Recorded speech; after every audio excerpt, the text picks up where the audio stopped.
What's up, guys? It's Daniel and welcome back to another video. Today we're going to be talking about some new updates to the 2020 NASCAR rules. That's right, folks, we have finally gotten some rule changes to NASCAR. I'm going to read the rule changes for all you today. So competition officials announced rule changes Tuesday for the 2020 NASCAR Cup Series season, limiting the adjustments to a handful of procedural regulations intended to contain costs for teams. Officials indicated this rule tweaks should not impact on-track competition, opting to minimize wholesale changes for the next season. Among the new regulations released to teams for 2020, here's the first one. Each car number will be allowed a maximum of 12 certified chassis designated as active at any given time. There were previously no limit. Each vehicle number will also be allowed to retain 4 chassis designated as inactive, set aside for future years. What that means is that teams can only have 12 chassis currently active at a time. Now, like I said, you can have 4 inactive chassis, but that means you only are allowed to have 12. Again, first way to start cutting the costs for money in teams. It does save teams quite a bit of money. That's what I'm saying. Organizations will be limited to a total of 150 hours of wind tunnel testing per year. There was previously no limit. Wind tunneling is basically how they can test the cars and stuff, and it's gonna cost a lot less for there only being 150 hours compared to like, you know, no limit. There's gonna be a lot less money being spent there. Officials have introduced new at-track roster limits to the 2020 season. This one I'm not as big of a fan of, by the way.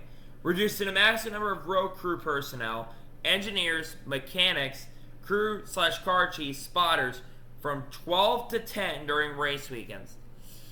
Ain't the biggest fan of that one. And not the biggest fan of that one, because it's less people that honestly can get out to the track and get into our sport.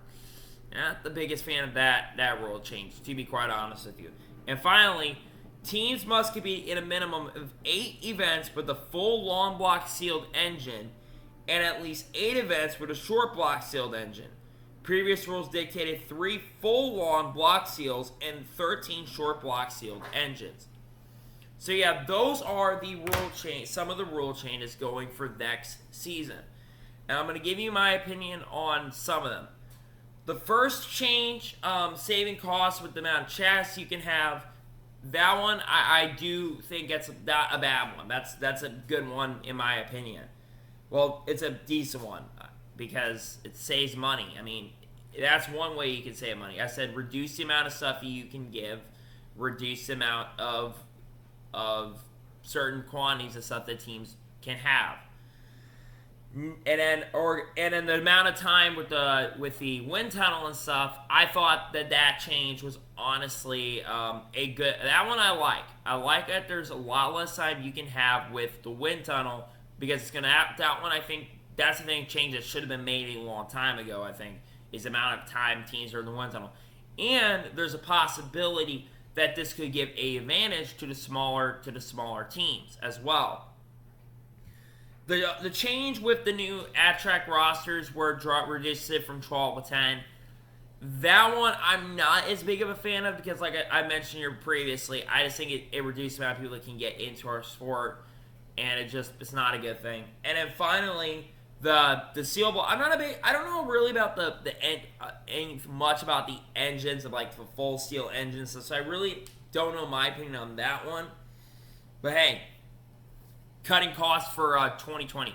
It's just basically they're downsizing, cutting costs for 2021. They're getting us ready for the 2021 season, basically, if that makes any sense. Yeah, and also they're getting ready for some testing.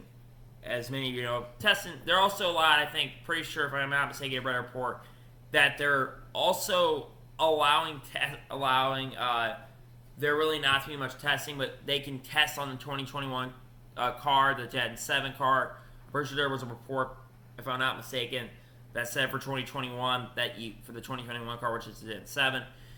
Again, I've said this, they need to push that back. I don't know why we're testing it. Well, we're finally testing it, but a year before the car comes out. I mean, there's no reason we should be testing it. We should have already been testing it this year. If we wanted to release it by 2021, we should have been testing it. Anyway, yeah, that's some of the rule changes for 2021. So, I want to thank you guys for watching this video. Please like, subscribe to the channel. Turn notifications on so you can notify a video does go live on my channel. Follow me on Facebook, Twitter, and Instagram. Links in the description below for that. And comment below your opinions on these rule changes. Do you think these rule changes are good or not? Let me know below. Anyway, thank you guys for watching this video. And I'll see you guys next time. Take care, everybody.